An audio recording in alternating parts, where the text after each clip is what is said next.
ভাই রে, একটা সময় জানতাম জেলখানায় আসামিদের গরম সিদ্ধ ডিমের শুভেচ্ছা জানানো হয়। এখন যে জেলখানায় গান বাজনা হয়, বিয়ে শাদী হয়, সেটা তো জানতাম না। আমার তো এখন খুব ইচ্ছে করছে জেলখানায় একবার যেতে। লোকমুখে ছোটবেলায় একটা কাহিনী শুনেছিলাম, এক লোকের খুব ইচ্ছে হলো জেলখানার ভাত খেতে কেমন সেটা খেয়ে দেখার, কিন্তু জেলখানার ভাত খেতে হলে আগে তো জেলখানায় যেতে হবে। তাই তার এক বন্ধু পরামর্শ দিল, আকাম কুকাম করে আগে জেলে যেতে হবে, জেলে গেলে তবেই তো জেলের ভাত খাওয়া যাবে। সেই পরামর্শে লোকটা প্রথমে একটা হোটেলে গেল। সেখানে পেট ভরে খেয়ে বিল না দিয়ে গুন্ডাগিরি করতে লাগলো। দোকান মালিক বলল, ভাই আপনার বিল দিতে হবে না, আপনি যত খুশি খান, আপনার কোনো টাকা লাগবে না। লোকটা অবাক হয়ে বলল, আরে মিয়া, আমি তো আপনার এখানে গুন্ডাগিরি করছি, আপনি পুলিশে খবর দিন, পুলিশ এসে আমাকে কোমরে দড়ি বেঁধে ধরে নিয়ে যাক, তা না করে আপনি আমার বিল মাফ করে দিচ্ছেন কেন? দোকানদার মনে মনে ভাবলো, এ তো সাধারণ গুন্ডা না, মনে হয় ইন্টারন্যাশনাল ডন, না হলে নিজে থেকেই পুলিশের কথা বলতো না।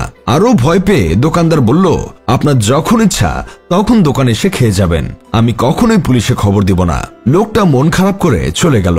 আকাম করে কিছু হলো না, এবার কুকাম করতে হবে। তাই সে রাস্তায় এক ধার্মিক মেয়ের কাপড় ধরে টান দিল। এটা দেখে আশেপাশের লোকজন যখন তাকে মারতে আসবে, তখন মেয়েটা বলল, কেউ উনার গায়ে হাত দেবেন না, উনি আমার স্বামী, উনার একটু মাথায় সমস্যা আছে। সবাই চলে গেলে লোকটা মেয়েটাকে বলল, আমি আপনার সঙ্গে অসভ্যতা করেছি, আপনি আমাকে পুলিশে দিবেন, তা না উল্টো স্বামী বানিয়ে দিলেন। মেয়েটা উত্তর দিল, যেখানে আমাকে কোনো পরপুরুষ ছুঁয়েও দেখেনি, সেখানে আপনি আমার কাপড় ধরে টান দিয়েছেন, আপনি আমার মান সম্মানে হাত দিয়েছেন, এখন আপনাকে আমাকে বিয়ে করতেই হবে, চলেন কাজী অফিসে।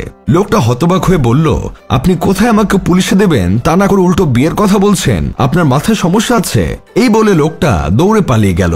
এক পুকুর পাড়ে বসে ভাবতে লাগলো, আকাম করলাম, কুকামও করলাম, তারপরও কপালে জেলের ভাত জুটলো না, আমার কপালে বোধহয় জেলের ভাত নেই। ঠিক সেই সময় মসজিদে আজান হলো। লোকটা ভাবলো, এসব আলতু ফালতু চিন্তা বাদ দিয়ে এবার নামাজে মনোযোগ দেই। অজু করে যখন মসজিদে ঢুকবে, তখনই পুলিশ এসে তাকে ধরে নিয়ে গেল। জেলখানায় গিয়ে দেখে, যার কাপড় ধরে টেনেছিল সেই মেয়েটা বসে আছে।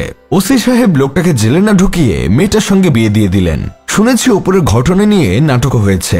এই লোকটার কাহিনী যেন সঙ্গীত শিল্পী নোবেলের জীবনও মিলে যায়। নোবেল জীবনে অনেক আকাম কুকাম করছে, কিন্তু যখন সব ছেড়ে ভালো হতে চেয়েছে, নিজের ক্যারিয়ারের দিকে ফোকাস করছে, ঠিক তখনই একটার পর একটা ঝামেলা শুরু হয়েছে। যে মেয়ের কারণে নোবেল জেলে গিয়েছিল, সেই মেয়েকেই এখন জেলে বসে বিয়ে করলো। তবে আমি ভাই একটা জিনিস কোনোভাবেই বুঝতে পারছি না, নোবেলের সঙ্গে মেয়েটার যে ছবিগুলো ফেসবুকে ঘুরে বেড়াচ্ছে, তা দেখে তো কোনোভাবেই বোঝার উপায় নেই যে নোবেল মেয়েটাকে আটকে রেখে করেছে। কি জানি, হয়তো এটাই সায়েন্স। বড় লোকদের সব বড় বড় ব্যাপার, আমি আপনি আদা ব্যাপারী হয়ে জাহাজের খোঁজ না রাখাই ভালো। তারপরও নতুন দম্পতির জন্য রইল শুভকামনা। যাই হোক, শেষমেশ আমি গোলাম হোসেন একটা কাজের কথা কই। 5 বছরের সাজা কাটানো এক আসামির সাথে 5 মিনিট কথা বলেছিলাম। উনি বলেছিল, জেলে নাকি সবকিছুই পাওয়া যায়, নাড়ি থেকে শুরু করে লাল পানি, উড়ন্ত গাছের পাতা, সব, শুধু টাকা ঢালতে হয়। 2-3 বছর পর আসামিরা নাকি জেল থেকে বের হতে চায় না। এটা শুনে আমারও খুব জেলের ভাত খেতে ইচ্ছে করছে। আপনারা আমায় একটা কুবুদ্ধি দেন, কিভাবে জেলখানার ভাত খেতে পারি।